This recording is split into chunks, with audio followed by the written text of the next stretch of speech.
Para jamaah kaum muslimin muslimat rahimakumullah, urang dina suasana seperti ieu mendingan urang ngalobakeun istighfar ka Allah Subhanahu wa taala. Ayo be dikunyah-kunyah, dibabaca kurang nu pendek be astagfirullahaladzim, astagfirullahaladzim. Rada dipanjangkeun deui saeutik astagfirullahaladzim wa atubu ilaihi. Rada hayang panjang deui kiai. Astagfirullahaladzim alladzi la ilaha illa huwal hayyul qayyum wa atubu ilaihi. Nanya aya keneh nu panjang. Sakitu gitu log dibabaca eta teh. Tuh masya Allah istighfar. Kiai kula mah boga wiridan maca tasbih subhanallah subhanallah. Kula mah boga bas wiridan teh zikiran la ilaha illallah. Bagusan keneh maca tasbih, maca zikir atawa istighfar. Tuh atuh kabeh ge bagus daripada teu maca nanaon. Ngancak Imam Jauzi, lamun urang boga baju kotor, hapeug, bau kesang, bau ketek, atawa nu aji pendi mah bau toke. Baju nu kotor, nu loba kesangan, nu geus hapeug leuwih butuh keneh kana sabun daripada kana parfum. Ya kan? Butuh keneh disabunan. Coba jajal baju Haji Pendi geus hapeug luar biasa diminyakan atuh tetep enak. Sanajan diminyakan ge tuh bau toke mah bau toke bae. Tuh hebatna maseukeun ka ember seuseuh sabunan geus bersih kakarak parfuman. Tuh mantakan urang ge maca istighfar heula, memeh maca tasbih, maca istighfar heula, memeh maca la ilaha illallah, maca istighfar, memeh maca sholawat. Anggaplah diseuseuh heula. Kotor kitu kiai atuh kotor awak urang mah. Lebah mana kotorna atuh eta lebah nyuitan rangda. Tah eta bau toke eta maksudna. Ya Allah, kotor awak atuh kotor. Lebah mana eta osok weaan laju janjian di imah kosong. Deuk naon tah Haji Fendi? Nyiuhan hujan. Ya Allah, pan eta laju leungeun teh eta teh bari ngemple-ngemple S2 naon eta? S2 naon? Eta deuk naon eta teh? Ya Allah, kotor atuh awak kotor. Mantakan ieu lah kumbah melalui naon? Istighfar ka Allah Subhanahu wa taala. Awas banyak aya tia dosa nu ketika ku urang dilakukeun bakal terjadi ngepek dua. Hiji ngepek ka awak teh bisa terjadi muriang tina efek maksiat. Tina efek maksiat teh bisa terjadi di awak teh ku Allah dimuriangkeun. Jang naon? Kajang paratan dosa abe engke maot bersih dosa teh ku muriang. Mantakan geus ka ditu na teh ka lenggang kangkung dikasorgakeun. Mantakan Haji Pendi dibere muriang teh untung daripada disiksa di neraka.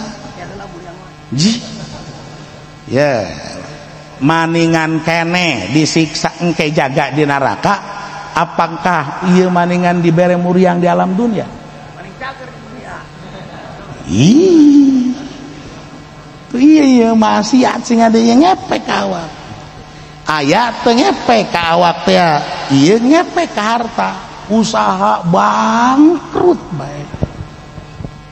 Masya Allah, padahal mah eta Haji Pendi teh ya usahana keur maju, awal nama terus Masya Allah ngirim barang ke Cianjur, ngirim barang ke Sukabumi, ke Bandung, pohara luar biasa. Ngan balikna mah mau barang. Tak pamajikan kak, pan ieu teh ieu pencana ngirim barang terus bepen ieu, aduh rugi kakak teh ieu, rugi ongkos. Orenganan boga simpenan di Cianjur. Tuh. Wajar lah. Sok mampir di warung teh beda jajan mah 10-20 ribu tapi dibere duit lagi 200 ribu kagak usah dikembaliin. Babeh, Masya Allah, dermawan. Giliran bae lebah pebangunan masjid bete daek anggeus-anggeus di lembur sorangan tuh Masya Allah tah prak bae lajuna dibere morosot usaha teh be bangkrut kunaon eta teh ya ngiparatan dosa dosa mana eta urut ngetem teh di warung tuh Masya Allah tek engke supaya bersih maot tek beka sorga tuh geus Haji Pendi maningan dibere usaha bangkrut tapi engke na ka sorga maningan keneh teu bangkrut tapi ngerebek di neraka maju ka surga. Waduh Kiai eta mah pilihan teh eueuh nu ngeunah eta mah lenggang kangkung engke di sorgana tapi di alam dunia dibere penyakit penyakit lagi rombongan penyakit aduh yang geus kena diabetes laju darah tinggi asam urat eta mah penyakit ngabesan ya tuh Masya Allah aya sehat bae awak tapi usaha teh teu daekeun maju-maju geus ditambah modal deui ieu teh ieu hancur deui ditambah deui terus begeus ngajual taneuh pake nambahan modal bea Masya Allah taneuh nu tataina nang meulyan waktu keur boga untung tina hasil warisan tina ke indung bapana bea kabeh kunaon eta ieu dipake ngiparatan lantaran baheulana tukang mawaan jablay keur ngojek tuh Masya Allah duh Kiai aya eueuh solusina hayang supaya awak atau dibere cager bae abeh bisa ibadah har terus dagang atau dibere maju terus dihampura dosa engke jaga di alam akhirat ka sorga tuh pan hayang kos gitu kan urang ieu solusina lobakeun maca istighfar ka Allah Subhanahu komo sayyidul istighfar mah astagfirullahalazim alladzi la ilaha illa huwal hayyul qayyum wa atubu ilaihi itu eta be urang pake wiridan terus-terusan Masya Allah baginda Rasul be nu geus maksum teu kurang ti 70 bahkan sampai 100 kali maca istighfar hari Haji Pendi nu pinarakaeun teh rek istighfar Kangjeng Rasul be nu bisa dipastikeun ka surga na jamaah maksum tetep be beristighfar mantakan orang ulah embung lobakeun istighfar ketika diterima ku Allah insyaallah maksiat nu pernah kurang dilakukeun teu ngepek ka awak maksiat nu teu pernah dilakukeun teu ngepek kana harta urang geus kadituna dibere sehat dibere berkah tuh Kiai ya pan eta aya kiai ge nu dibere muriang wali nu dibere muriang padahal pameureun pan geus eueuh dosaan misal ieu teh ieu misalna eta muriangna jang naekeun darajat tuh jadi kita be para wali nu geus eueuh dosaan misalna dibere muriang ku Gusti Allah naik derajat terus be lain kajang ngahapus dosanya nama meningkatkeun derajat tuh ya Allah pohara luar biasa. Haji Rusdi waktu keur hirupna nya nama peduli ngabangun masjid, peduli nyen majelis, terus innalillahi maot, masya Allah barang perak be amalna ditimbang ieu teh ngukur pas-pasan atawa kurang kabagusanana ai praktek tina kokolocoran anu pernah dilakukan waktu hirupna ngabangun masjid, ngabangun majelis taklim, ngabangun pondok pesantren, ieu bakal terus ngocor atuh ngalobaan eta teh amal bagusna teh anu aturan ka neraka atuh ka sorga. Manfaat kiai atuh pasti berarti waktu urang keur hirup ngabangun musola, ngabangun pondok pesantren, majelis taklim ke jeung ieu teh masjid ya wa tanfa'u mayitan shadaqatun fi hayati. Manfaat ka almarhum Haji Rusdi, terus sodakoh nu pernah dilakukan waktu keur baheula waktunya na keur hirup untung jelas karelak be diumumkeun di Masjid Hasbunallah inna lillahi wa inna ilaihi rajiun Haji Pendi paeh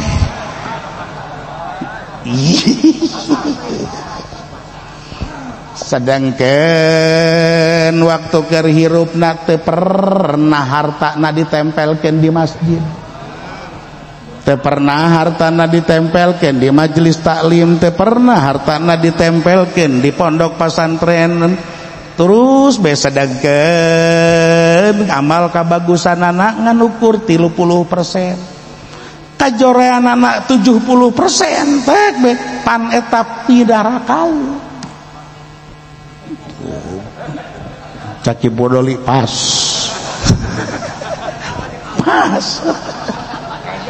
ya Allah eta malaikat geus nyanyakal pamonggol di jero kuburan keneh geus endek dibodem Haji Pendi dibodem ya Allah rimbasak Khalid tia anak almarhum Haji Pendi rimbasak cak Khalid anakna tia lah ieu sadugna bapak kula tia meuli endog sapeti meuli ieu tia aqua 2 dus atuh mampuna sakitu doang deui meuli lauk bandeng 5 kilo tah geus be lajeunna teh nyangu terus be digerokeun tatangga ngariung ieu teh tah sidekah kula teh bandeng 5 kilo tah aqua 2 dus jeung sajabana nyidekahan bapak kula. Masya Allah panggil Kiai Pudoli ila hadrati Haji Supendi atur ku batu Masya Allah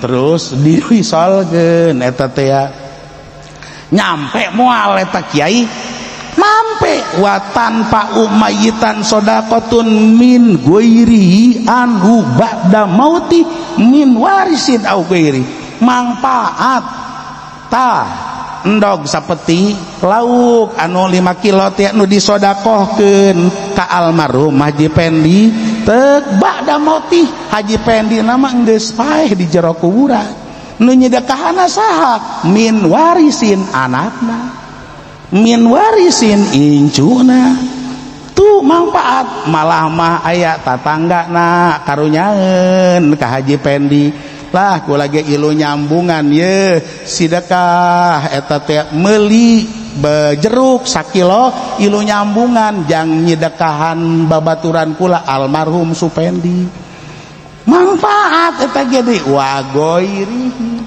Masya Allah, eta malaikat ketika dek ngabodem Haji Pendi teh tak aya nu nyangga naon ieu.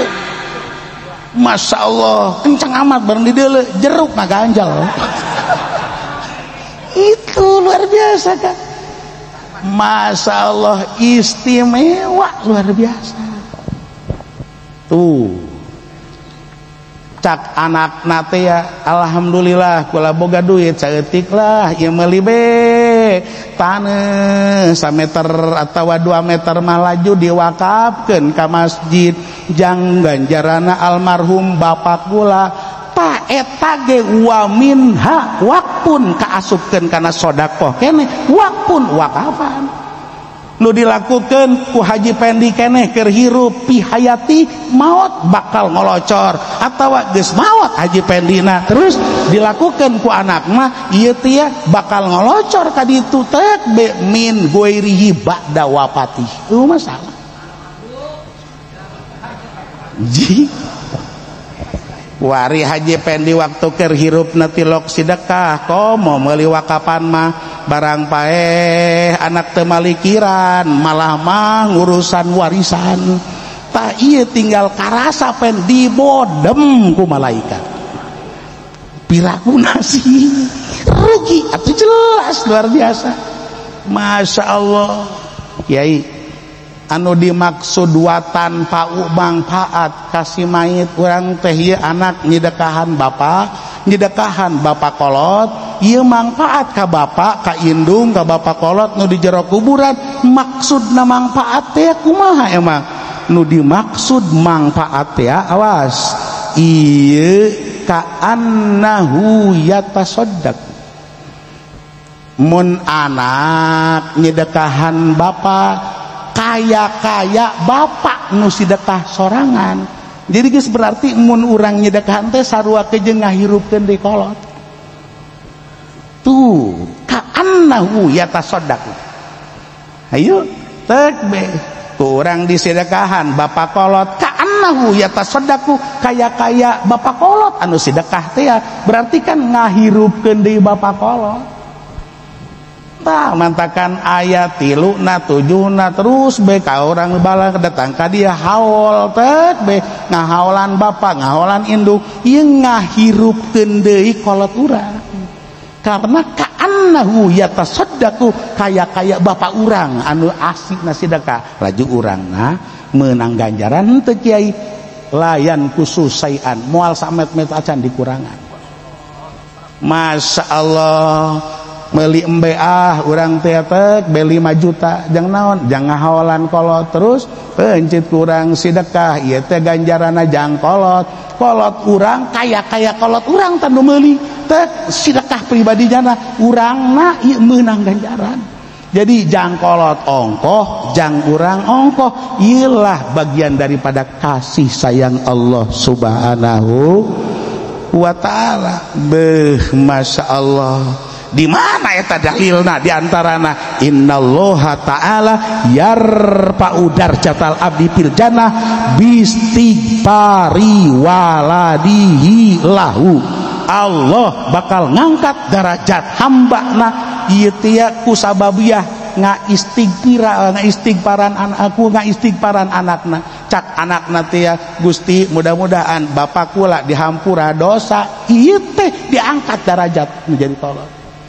Tuh urang ngomongkeun Allahumma gfirlahu tah ku ayana sabab ya istighfar atuh naik derajat termasuk ka ditu teh ya sedekah maca Quran mantak wa tanfa'u maitan shadaqatun wa tanfa'u maitan qiraatun wa tanfa'u maitan eta teh ya qiraatun duaun. Masya Allah ngadoakeun membacakeun istighfar macakeun Quran jeung sajabana manfaat kadenge pen euy kadenge tah tuh mun Haji Pendi mah anti nya nama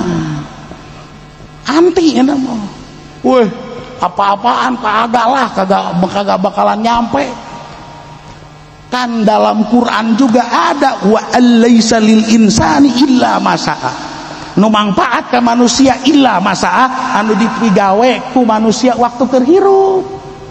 Sedekah keur hirup Haji Pendi ngawakafkeun keur hirup Haji Pendi jeung sajabana eta mangpaat ari geus pae mah henteu lah in kitu. Waduh ngadalil make ayat Al-Qur'an wa alaysa lil insani illa ma sa'a. Hei pen ngajogrog di hareupeun aing sia ulah waka ngadalil kos kitu teh lantaran engke dina ayat teh ayat am anu ditahsis ku hadis Kangjeng Rasul, ayat am anu ditieu-tieu dinasah dimansuh ku ayat anu lain teh be kos orang mana ngomongkeun tawakal pasti ieu teh engke ditahsis ku ayat nu lain fa iza azamta fatawakal ala Allah. Tuh pasti eta teh kabeh ngajalurna ka dinya tanu ieu wa alaysa lil insani illa ma sa'a ieu kaasupkeun kana ayat am anu ditahsis ku hadis junjunan Kangjeng Nabi Muhammad sallallahu alaihi wasallam innallaha ta'ala yarfa'u darjatal abdi fil jannah bistighfari waladihi lahu kadenge pen itu siap teh. Masya Allah mantakan anggeuskeun ngajina ulah sapotong moal ngeunaheun ngaji maksudna ulah ka mana pikiran tuh ya Allah tah mantakan geus urang ngahudangkeun indung urang mahudangkeun bapa urang melalui sodako ka'annahu yatasaddaqu beuh Masya Allah ngingkrig beuh Haji Pendi meuli bandeng jang nyedekahan bapa ka'annahu yatasaddaqu jero-jero nama bapakna hirup deui kos kitu ngaranna ngingkrig we ieu boga milik meuli taneuh 1/2 meter di ka masjidkeun ka'annahu yatawaqqafu kaya bapakna nu hirup deui nu ngawakafkeun geus bapakna meunang ganjaran wakapan anakna ge meunang ganjaran wakapan teu rugi saeutik-eutik acan tah ieu batur mah ngahirup-hirupkeun ge datang ka dinya engke bapak teh bisa ngadoakeun sanajan geus di alam barzah mudah-mudahan Gusti anak kaula teh ieu dibere berkah kahirupanna kolot urang Masya Allah coba kolot Haji Pendi lantaran tilok ingat-ingat tek malarat anak aing teu inget-inget ka aing eta teh ari warisan mengaing teh kunyana diparebutkeun ari ngadoakeun tilok nyedekahan tilok ngahaolan tilok geus lah Gusti mendingan cenah malarat bae geus nya paeh ka neraka anak itu ya Allah ya Rabbi watan pa umayitan teh kos kitu ieu teh tuh geus urang ulah aya ragu ieu kan kuari permasalahan teh Masya Allah melalui media teh budak anak-anak urang can nyaho kana hukum-hukum teh bae maca ji ini bidah ini sedekah ini ada tahlilan bidah ini teh beng geus aja napas bae kolot sedekah anak culak cangkeng pan pihnakeun eta kos kitu mantakan didik anak urang cenah nyaho ialah melalui ajaran orang mah ahli sunnah wal jamaah Masya Allah gagahna ulama-ulama ahli sunnah wal jamaah tuh sederetan ahli sunnah wal jamaah muncul jadi bintang-bintang terus di urang bintang nu teu pernah redup anu sangat luar biasa Syekh Nawawi Tanara Al-Bantani ialah ulama abad 20 datang ka ieu can aya nu nantingan salam dunya Masya Allah alhamdulillahirabbil alamin jagona Syekh Nawawi Tanara tuh mun urang baca tafsir ieu teh Munir Syekh Nawawi Tanara ngomongkeun hai tuh Sayyid Abi Thalib pamanda baginda Rasul anu batur ngomongkeun eta teh kafir lantaran teh daek maca syahadah padahal jadi tatalang bade dada Kangjeng eueuh nu teu ngecelakeun cai mata ketika nyaritakeun Abi Thalib tapi kulama ngomongkeun iman Abi Thalib Masya Allah maut dalam kayaan iman bintang sorga tuh Syekh Nawawi berani luar biasa dalilna ngaran ieu teh panjang luar biasa tah dalilna eta dalil iman Abi Thalib deuk wafat ieu manggil Bani Hasyim, manggil ieu teh Bani Manaf, dipanggil, hai para dulur-dulur, naon nu diucapkeun ku Muhammad itu adalah kebenaran. Awas eta teh bener nu geus diomongkeun dina Taurat ke jeung Injil, jeung tuturkeun Muhammad. Masya Allah, kan puara tidinya. Cuman ketika dititah maca syahadah, asyhadu alla ilaha illallah wa asyhadu annaka Muhammadar Rasulullah, cicing bae Abu Thalib. Tuh cak Syekh Nawawi, itu tidak menjadi persyaratan dalam khususiat kunaon, dalam kondisi ada tekanan. Tuh sebab Abu Jahal tadi yang molotot, ayo geura Abu Thalib, ngisin awak bae, jajak sia ku aing. Tuh itu dalam kondisi tekanan. Hiji tuh, hiji. Kaduana dalil imana Abi Thalib teh. Kangjeng Rasul ngomongkeun yuhsaru yaumal kiamah, bakal dihimpun dina poe kiamat, digiring eta teh Abdul Muthalib binuril anbiya, Sayyid Abdul Muthalib melalui cahaya kenabian. Kunaon? Karena hidup dalam ahlul fatrah dan hidup eta teh biwahidah melalui nyana teh iman terhadap Tuhan yang esa. Geus berarti Sayyid Abdul Muthalib bakal digiring melalui cahaya kenabian. Tuh sedangkan memeh saya mawapatna Abi Thalib ngomongkeun kula dek nuturkeun bapak kula Abdul Muthalib, maka wa Abu Thalibin yatba'u lahu, Abu Thalib mengikuti daripada Abdul Muthalib. Sedangkan Abdul Muthalib geus dibejaan ku Kangjeng eta teh yuhsaru yaumal kiamah binuril anbiya. Ayo jago na Syekh Nawawi Tanara, luar biasa sederetan dalil-dalil anu sakitu ulama ngaromongkeun maot aya dalam kakafiran, aya nu ngomongkeun tawakuf teu bisa ngomong kumaha, lantang Syekh Nawawi iman Abu Thalib bakal jadi bintang surga. Ari eta aya dalil bahwa Abu Thalib teh disiksa di neraka. Oh eta mah hanya permasalahanna ketika Kangjeng Rasul marentah ka pamana, Abu Thalib baca tuh syahadat, henteu nurut tah disiksa sakitu doang. Henteu nurut maca syahadat secara lafziah, qalbu na ieu iman lantaran ieu kabeh marentahkeun tuturkeun Muhammad, bener Muhammad, tuturkeun Muhammad, itu dalil kebenaran.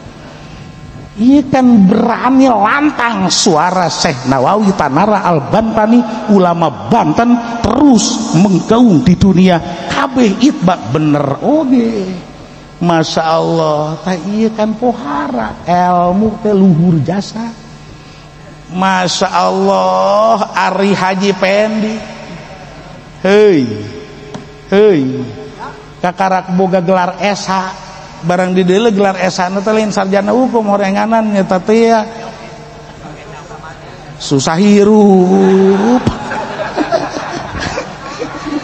Kecap esa maksudna orenganan kecap esa. Masya Allah geus ngingkringan teh ya Allah dek ngingkringan ngalawan saya Nawawi Tanara Al-Bantani. Hei ngacapen siapa lu? Ya Allah ya Rabbi. Tah yuk sadarkeun saeutik lamun urang sadar mah pangeunaaheun luar biasa. Moal aya kaributan lamun aya kasadaran rapi hate teh ya. Sakumaha pakewuhna poe kiamat tapi hate rapih mah atuh bakalna tenang. Ilaman atallaha biqalbin salim. Pakewuh kiamat ieu nu hate salamet mah qalbun salim teu ngarasakeun pakewuh. Damai luar biasa. Komo di alam dunia nu boga hate salamet mah moal aya pakewuh. Masya Allah. Keur krisis luar biasa ekonomi hate ke salamet mah santai-santai bae. Keur rame perpolitikan qalbun salimah atuh terpengaruh luar biasa. Tuh mantakan yuk urang saeutik rapihan luar biasa. Menjana ke rapi-rapi teh dordar pacekcok Haji Pendi kejeng Haji Rusdi. Mayar. parebut sawah cak Haji Pendi ieu sawah kula cak Haji Rusdi ieu teh sawah kaula dordar hampir sering bacok Supendi saya saudara punya saksi ada bahwa ini adalah sawah saya ladang punya saya siapa Haji Sahmad dipanggil Haji Sahmad cak Haji Sahmad tia bener kula Hajoragan Hakim nyaksian bahwa eta sawah boga Haji Pendi saudara Haji Sahmad ya saudara berani bersaksi itu punya Haji Pendi dengan dasar apa cak Haji Samad kula sok neule Haji Pendi sok maculan di sawah eta kadang-kadang lagi sok dipager kunyana tak kula mah make patokan eta be mal pati-pati di paculan lamun eta lain nu Haji Pendi ji itu belum tentu gitu Haji Samad kumaha lamun penggarap doang coba hare mantakan di dia wala tajuzu sahadah ala milkin bimujarrodi yadin atau bimujarrodi tasarrufin tidak bisa dipakai pertanggungjawaban Haji Sahmad ngajadi saksi dengan patokan sok neule Haji Pendi maculan sawah eta doang tuh berarti itu bisa dipakai henteu maka ieu saksi teu bisa di ieu teh ya dipertanggungjawabkeun berarti sarua jeung Haji Pendi teu boga saksi tah engke ari Haji Rusdi mah aya saksi berarti anu menang ke Haji Rusdi maka diponis ku hakim Haji Rusdi yang menang.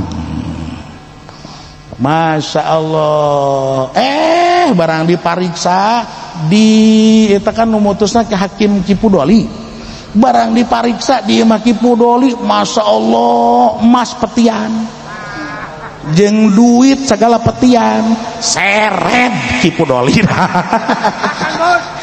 iya kan Bu ya Allah wala biadin wa tasarrufin fi muddatin qasiratin Haji Samad ieu bisa berani jadi saksi bahwa eta sawah boga Haji Pendi cak Haji Samad lantaran ieu kula ningali musim ieu teh nu ngagarapna Haji Pendi samusim tetep teu bisa ieu teh wala biadin wa tasarrufin fi muddatin qasiratin kumaha lamun kieu cak Haji Samad juragan hakim yang terhormat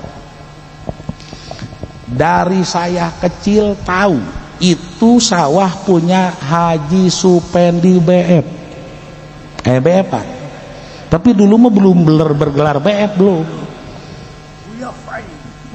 Buya Fendi tah tiba baheula eta mah sawah teh ya boga Haji Pendi kulanya eta anu osok maculan ge nyana melak jagong melak kacang bahkan dipelakan pare eta ku Haji Pendi terus datang ka kuari beul geus puluhan tahun atawa belasan tahun wa tajuzu pitawilatin tenanaon Haji Samad ieu teh nyaksikeun eta sawah boga Haji Pendi berdasarkeun tiba baheula ieu digarapna ku Haji Pendi teu nanaon tama artina diceklana ku Haji Pendi eueuh masalah tuh engke ieu masalah kebal jeung sakedeungna sakumaha patokanana cak sakaol eta mah lumpatkeun kana adat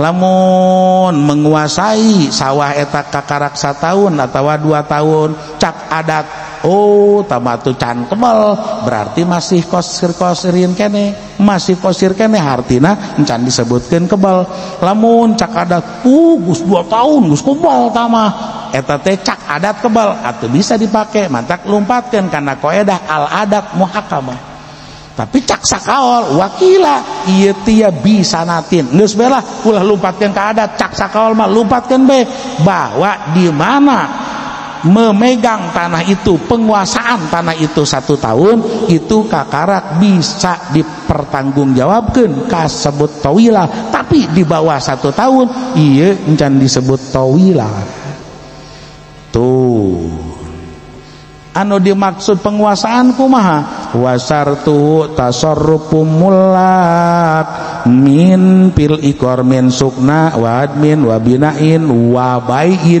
ieu Haji Pendi menguasai sawah tersebut eta teh ku Haji Pendi dipelakan laju atawa dijieun saung tek beta asal enggeus kos kitu ngaranna memegang penguasaan tuh atawa eta teh anu dipacekcokkeun imah sedangkeun nu ngeusian imahna Haji Pendi ngaranna eta teh penguasaan itu anu dipacekcokkeun imah sedangkeun anu ieu teh nu ngeusianna imah di samping nu ngeusianna teh ku Haji Pendi sewaktu-waktu disewakeun eta teh kos kitu be eta ngaranna penguasaan bila mana geus tiba heula ieu kuat saksi berdasarkeun eta teh dieusian ku Haji Pendi boga hutang Haji Pendi 10 juta ka Haji Rusdi teu daek mayar-mayar beuh Masya Allah ari make pakaian mapan pelente make jas pelente Haji Pendi tia beuh kadang-kadang make sapatu pelente papakean anaknya nama emang rada acad tiba baheula nyaon teh acad genit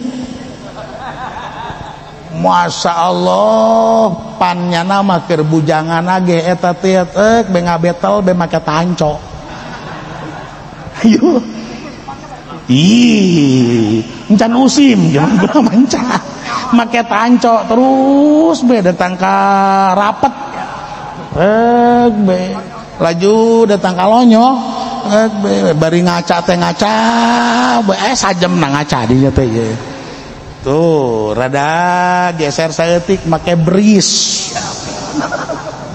ya Allah mamawa eta teh sisir segala sisir gede nogeg be Masya Allah teh kira-kira nganjang Haji Pendi mamawa ieu pan radio tek be dipapanggul terus be kagalengan ragak jadi digalengan ya Allah ya Rabbi pan eta ngaranna genit ti heula tah eta genit nu eta kabawa datang ka kolot ge tuh ternyata boga hutang 10 juta can daek mayar-mayar ka Haji Rusdi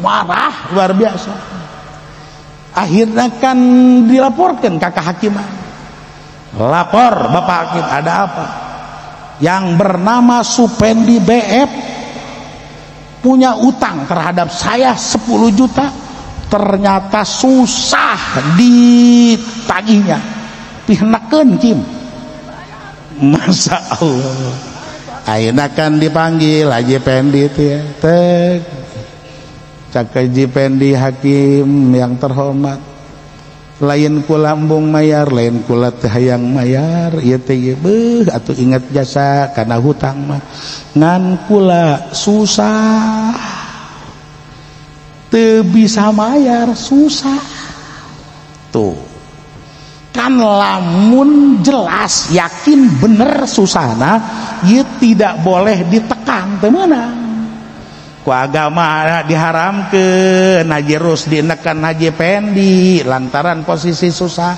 mun ditekan dosa bakal jadi kudu kumaha beri waktu sampai kapan beri waktu nak henteu kana terbatas sampai aya kemampuan teu meunang ditekan mentakan cenah dewas lamun urang ngahutangkeun duit kemudian si eta teh anu dihutangkeun teu bisa bayar teu bisa mayarna dengan alasan susah terus beneran susahna lain alasan lain bebeneran susahna tak iya henteu dosa lamun ditekan dosa tak eta teu mayar teh euleun teu dosa. Awas lamun alasan mah ngerebek langsung di neraka. Ieu nyaan susahna teh nyaan. Datang ke Haji Pendi paeh ninggalkeun hutang sedangkan geus teu boga nanaon. Ieu lamun asli susahna mun cacak-cacak deuk mayar lamun boga pasti mayarna engke di alam akhirat dibayarkeun ku Allah lamun nyaan. Tapi lamun Haji Pendi alasan doang nya nama bebelaga susah tak engke di alam akhiratna ditagih ku Haji Rusdi bakalna. Sedangkan kan duit maka kabagusan Haji Pendi bakal dicokot di ka Haji Rusdi ke camahi keneh bae kagorengan Haji Rusdi ditumbreukkeun ka Haji Pendi moal beak. Akhirna Haji Rusdi mah lenggang kangkung ka sorga, Haji Pendi ka neraka. Dadah Supendi ketum tinggal ketum teu mungkin. Cak Haji Pendi jeung Bapak Hakim kula teh lain embung mayar tapi susah. Cak Haji Rusdi piraku susah keren awakna sagala make jasa segala. Masa jelema susah dolo Kim sapatuna ge herang. Naon sapatuna? Bentley. Baheula keneh tadi. Masya Allah saudara Supendi iya punya saudara apa punya saksi atau tidak bahwa saudara ini jelema orang miskin yang nggak mampu bayar utang. Ayakin Haji Sahmad, Masya Allah kan dipanggil Haji Sahmad ya. Cak Haji Sahmad benar kula juragan hakim nyaksian bahwa Supendi teh jelema susah, jelema miskinnya nama tampang doang keren ge. Nya nama mamake jas sorenganana nginjem jasna ge, make jam nang maling Masya Allah kula neuleuh jasa nyaho sawa eta teh lamun keur ulin ka dinya beuh nyakelan beuteung begeus 2 poe teh dahar. Nya nama dahar teh banggih teh lamun aya ngariung doang. Kakarak awakna gemuk mun teu aya teu aya ngariung kuru deui. Susah eta teh sarua jeung kiai. Wa tubna syahadatul isar ala qara ini wa maqalid maqailid durri wal idaqah. Tubna syahadatul isar bisa dibangun, bisa dipertanggungjawabkan tentang Haji Supendi ieu miskin susah dengan ayat tanda-tanda kemiskinan, tanda-tanda anyahoan, tanda-tanda. Nah Haji Sahmad bersaksi kemudian melalui tanda-tanda itu ia bisa dipertanggungjawabkan. Engke hakim mutuskan, saya putuskan bahwa betul saudara Haji Supendi ini adalah orang miskin, maka tidak boleh ditekan oleh yang menghutangi oleh Bapak Haji Rusdi. Jadi diberi tenggang waktu lamun jelema susah teu meunang terus bedi teror jeung sajabana geura paraleh modar eta teh engke bakal diseredan ku malaikat. Tuh wari ngan bebelaga doang miskin orenganan boga luar biasa geura pae Supendina berarti diseret ku malaikat tinggal nu mana nu bener. Tuh Masya Allah kitabu faslun wallahu a'lam bishawab.